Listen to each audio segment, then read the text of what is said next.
இந்த விஷயத்துல ஒரு நீதிமன்றம் இடையில இருக்கிறதுனால நம்ம எல்லாத்தையும் வெளிப்படையா பேசிட முடியாது. சில சட்டத்திற்கு உட்பட்டு தான் பேச முடியும். அதற்காக அரசியலே பேசாமையும் நம்ம ஒதுங்கி இருக்க முடியாது. இப்போ துரைமுருகன் அவர்கள், நேரு, பொன்முடி, பன்னீர்செல்வம், செந்தில் பாலாஜி விஷயத்துல தான். இப்போ பிரகாஷ் சொன்ன மாதிரி முதல்வராகவே இருந்திருக்கிறாங்க. இப்போ கடந்த ஆட்சியில் நம்ம யாரையும் சொன்னா ஏன் அங்கே போனாங்கலாம் கேட்பாங்க. முதலமைச்சராக இருந்தும் முறைகேடு வழக்கு இருந்திருக்கு, அந்த விசாரணை எல்லாம் போயிட்டு இருக்கு. ஆனால் நீதிமன்றம் என்ன சொல்லுது? ஜாமீனா அமைச்சரா முடிவு செய்து கொள்ளுங்கள் அப்படின்னு. சில வழக்குகளை விடுவிச்சா இதெல்லாம் நாங்கள் ஏற்றுக்கவே மாட்டோம், மறு விசாரணையும் தாமாக முன்வந்து அப்படின்னா இதுக்குள்ள ஏதோ அரசியல் இருந்து ஒரு முடக்கிறது. தேர்தலுக்கு இன்னும் 1 வருஷம் தான் இருக்கு, சிக்கலை ஏற்படுத்தலான்னு அப்படி பண்றாங்களா? நேர்பட பேசு நேயர்களுக்கு என்னுடைய வணக்கத்தை தெரிவித்துக் கொள்கிறேன். தாமதமாக நீதிமன்றத்தில் மீண்டும் ஒரு முறை அந்த வழக்குகளெல்லாம் தட்டி எடுக்கப்பட்டு விசாரிக்கப்படுகிறது. என்னை பொறுத்தவரையில் ஆங்கிலத்தில் சொல்வார்கள் பெட்டர் லேட் தேன் நெவர். இதையெல்லாம் எடுத்துக்கொள்ளவில்லை என்று சொல்வதை விட தாமதமாகவாவது எடுத்துக்கொண்டார்களே என்று ஒரு மகிழ்ச்சி நமக்கு தருகிறது. ஏன்னா ஒரு அக்கௌண்டபிலிட்டி இருக்கணும். அரசியல் கட்சி தலைவர்கள் என்றால் இந்த நாட்டில் 3 வகையான குடிமக்கள் இருக்கிறார்கள். முதலாம் குடிமக்கள், இந்த நாட்டினுடைய முதல் குடிமக்கள் யாருன்னா அரசியல்வாதிகள், ஆளுங்கட்சிக்காரர்கள். 2வது இடத்துல இருக்கக்கூடிய குடிமக்கள் என்று சொன்னால் மைனாரிட்டிகள். 3வது இடத்துல இருக்கக்கூடியவர் நம்மை மாதிரி சாதாரணமாக எதுவுமே இல்லை. நீங்க ஏதோ தவறா சொல்றீங்களே.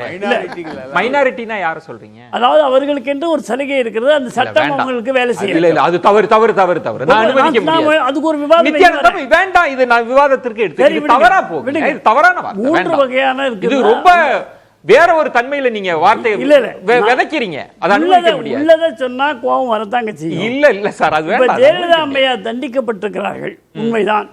முதலமைச்சராக இருக்கின்ற பொழுது ஏன் தண்டிக்கப்பட்டார்கள்? டான்சி வழக்கில் தண்டிக்கப்பட்டாங்க இல்லையா?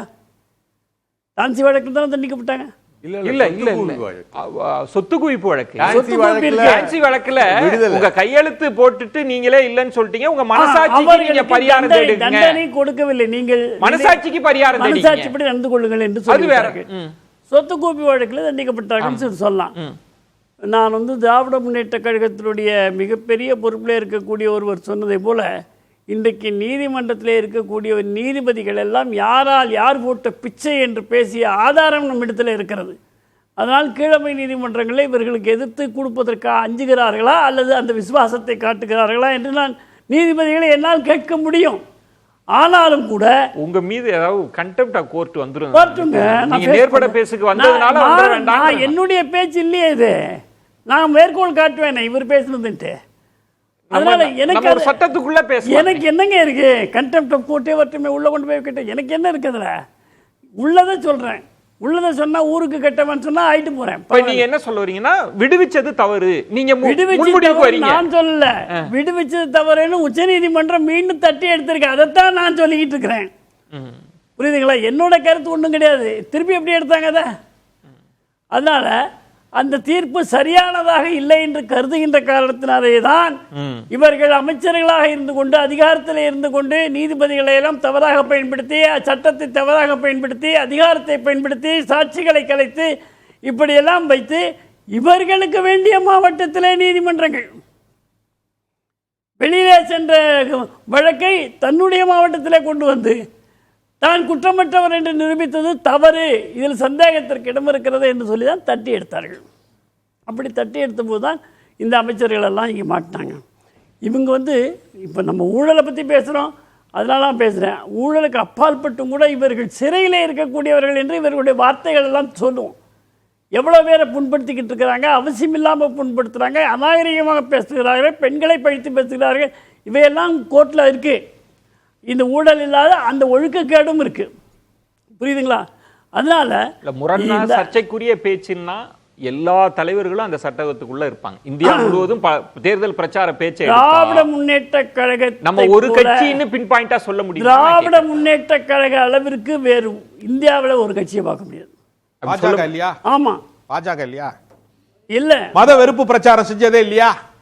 நீங்க உங்களுக்கு வாய்ப்பு இருக்கும்போது பேசுங்க. நம்ம இதுக்குள்ள தலைப்புக்குள்ள வரலாம். மதம் வேறங்க.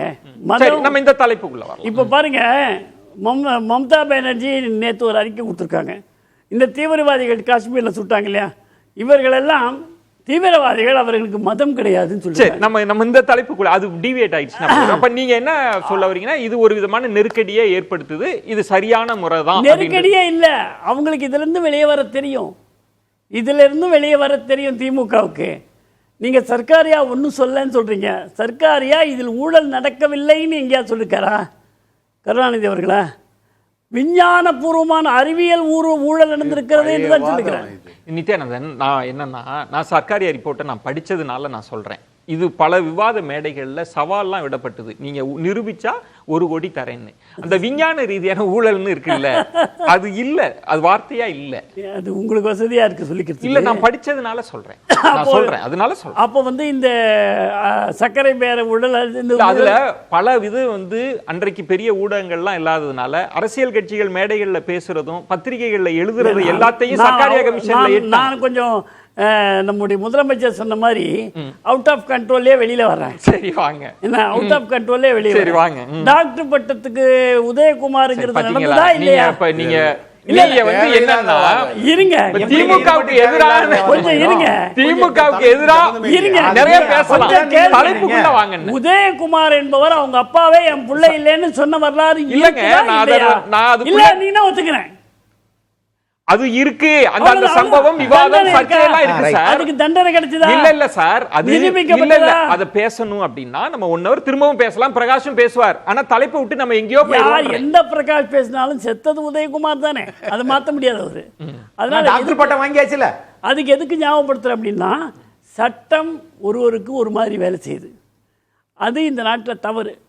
அப்போ காலக்கெடுவெல்லாம் நிர்ணயிக்கிறாங்க, இப்போ எப்பவுமே இல்லாத மாதிரி அப்படின்னு ஒரு வார்த்தை வந்தது. காலக்கெடு நிர்ணயிப்பது வெறும் குற்றவாளிகளுக்கு மட்டுமல்ல, கவர்னருக்கும் ஜனாதிபதிக்கும் இப்போ காலக்கெடு நிர்ணயிக்கிறாங்க. அதனால இது ஒரு பெரிய விஷயமே இல்லை, இவரெல்லாம் குற்றவாளிகள். இப்படி நீங்க முன்முடிவுக்கு வரீங்க, குற்றம் சாட்டப்பட்டு சில வழக்கு மீண்டும் எடுக்கப்பட்டிருக்கு, அதனாலே குற்றவாளிகளா? அந்த காலத்துக்குள்ள முடிச்சிருங்க.